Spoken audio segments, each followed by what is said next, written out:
Hi everyone, I'm Connie Meyer from Urban Overalls. At Urban Overalls, I'm an urban homesteader, and what that means is that I focus on heritage skills. In other words, country living in a city setting. So I do things that I learned from my grandparents and great-grandparents. Anything from raising backyard chickens, to gardening, to composting, preserving, and even cheese making. And today we'll be looking at doing a quick mozzarella. For the record, I will be a presenter at Homesteaders of America in 2020, and we'll be doing an all-day cheese making workshop on Thursday, the day before the conference begins. So I hope to see you guys there. So the first step in making our quick mozzarella, we are taking 1 gallon of milk and we are pouring that into a heavy bottom pot. And the milk today that we are using, it's store-bought milk. I currently don't have access to raw, but we are using non-homogenized and non-ultra-pasteurized milk. And it is whole milk. I am not using skim. I am not using 1% or 2%. But you do want to make sure that your pot is large enough to easily accommodate 1 gallon's worth of milk. All right, now with our milk in the pot, we are going to set our temperature to a medium-low heat.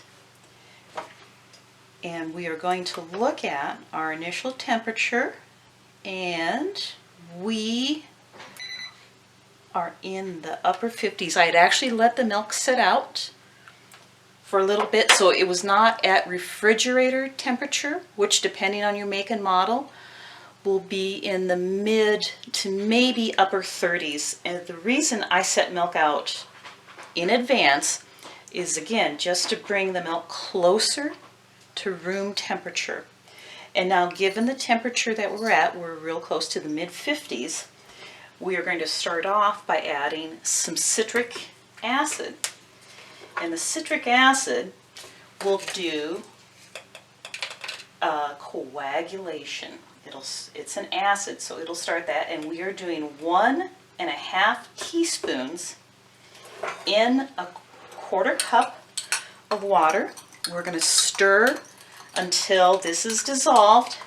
And if there's still just a few granules that haven't dissolved with the citric acid, that's okay. But when it comes to the water, something's very important. If you're using water that is from your refrigerator or from your faucet, most cities chlorinate your water. And chlorination is not good for a curd set. So you can still use your city water, but go ahead and let the water sit out in an open container for at least a half an hour, and that'll give time for the chlorine to dissipate. So now that I have mixed that in, I am going to add the citric acid, and then I'm going to take a ladle and I am going to start stirring to thoroughly distribute the citric acid throughout the milk. And after stirring, we'll just let it sit for a few minutes and curd will begin to develop. And as I stir, not only am I going side to side in the pot, but I'm also going up and down. So I'm thoroughly incorporating the diluted citric acid. All right, folks, so the milk has been warming up, and just as a recap, we put in diluted citric acid. So 1.5 teaspoons of citric acid diluted into a 1/4 cup of non-chlorinated water, stirred it to combine, and then we are waiting for the temperature to come up to 90 degrees. And if we take a look, we're just beginning, see that? We're just beginning to get curd set. This is what we're shooting for. And now is the time, since we are right at 90 degrees, we are going to add a 1/4 teaspoon of liquid rennet.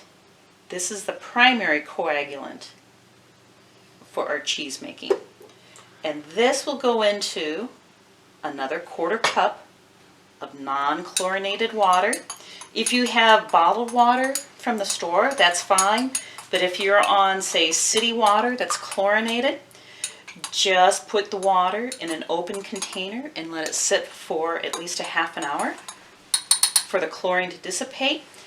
Then go ahead, add your rennet, stir thoroughly to combine, and now we are going to add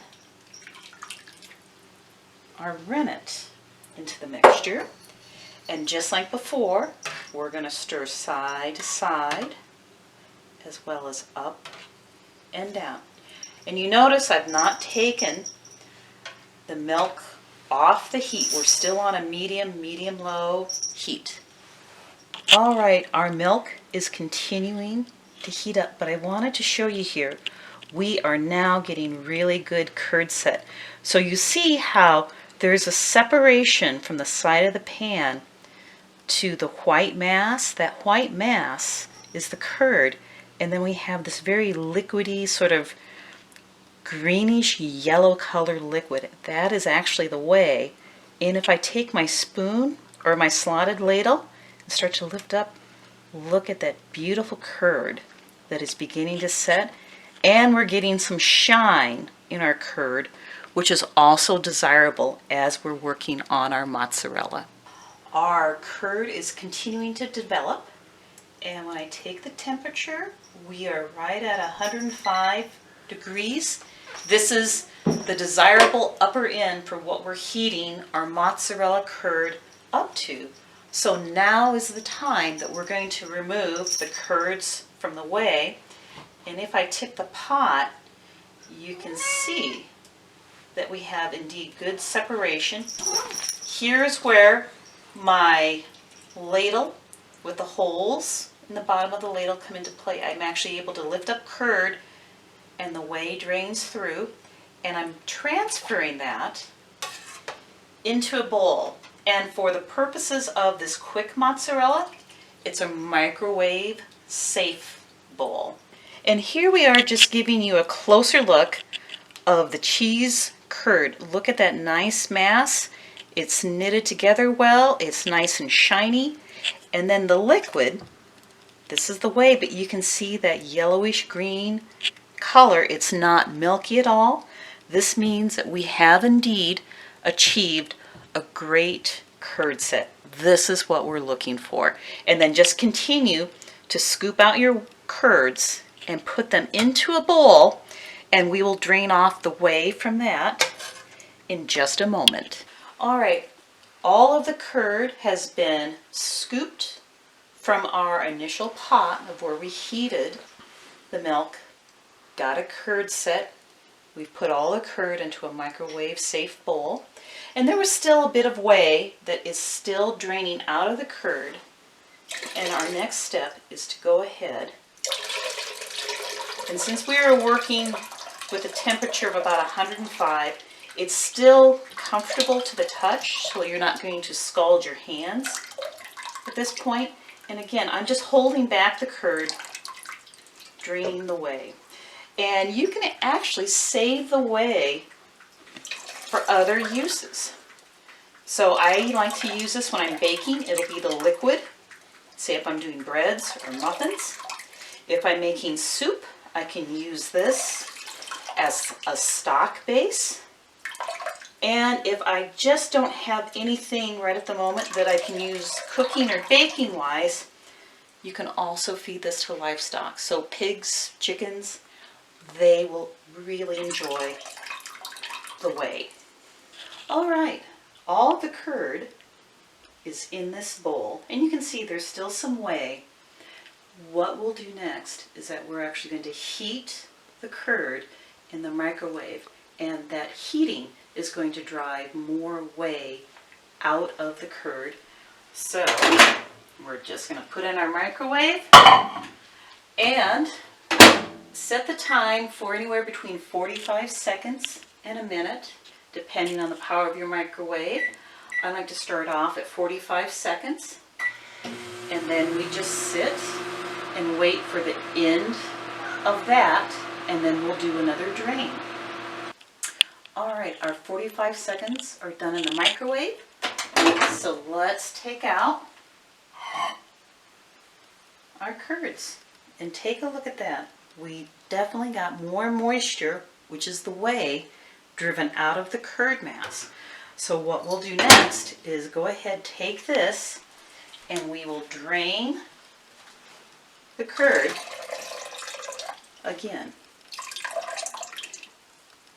And note that each time we're draining, our curd mass gets a little smaller, and that's okay, because again, we're trying to drive out the whey. And you can see there's still just a little bit of liquid, but we're still one nice curd mass. And we're just beginning, look at that, we're just beginning to get some stretch. This is what we're looking for. Let me drain just a little more. This is going to go back into the microwave. This time, it will be just for 30 seconds. All right, our 30 seconds is up on the microwave. We're going to open it up, and you'll notice the bowl will be a little hot, so just be aware of that. But looky there, we do have some more whey that's been driven out of the curd. We still have that nice shiny texture that we're looking for. We're going to drain. And now, since this is the second time this has been in the microwave, it's going to be a little on the warm side. If you want, you can use food grade safe gloves, but what we're going to begin to do is start to knead the curd as if we're working with bread dough, but we're going to be gentle with it, not nearly as rough as you would with a bread dough.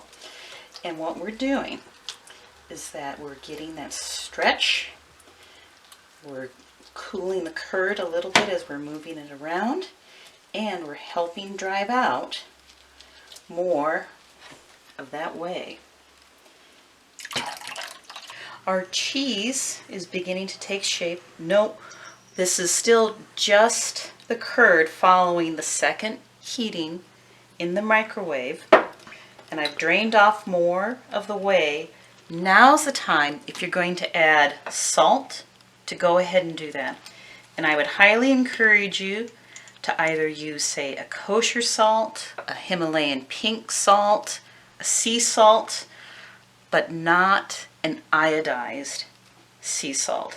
And for this size of a curd mass, what I'm going to do is add just a half a teaspoon to salt, but feel free to adjust it to your taste. And then once I've sprinkled the salt over the top, I'm going to start working it into the curd. I'm going to fold it over itself. And if you notice that the curd isn't quite as stretchy, and again, we're still driving out a little more whey, it's going to go back into the microwave for a third and hopefully final time in the microwave. The mozzarella curd has come out of the microwave for 30 seconds.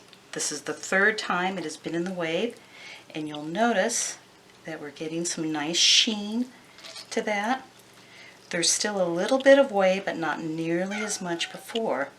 And while it is still soft and pliable, we are going to start stretching the curd. We're going to start working the curd and just continuing to work the curd. And this time you can see I'm kind of rolling it into a ball on itself, almost as if I'm making and shaping a roll, like a yeast roll. I'm continuing to shape it. This is driving out the whey, and you'll notice the texture of the curd is beginning to become shiny. This is what we're looking for. We're almost there. Now we'll not end up with a completely dry ball of mozzarella, and that's okay. But what we're looking for is the smooth texture and the shine, and the mass is holding itself together. And that, folks, is one finished ball of mozzarella.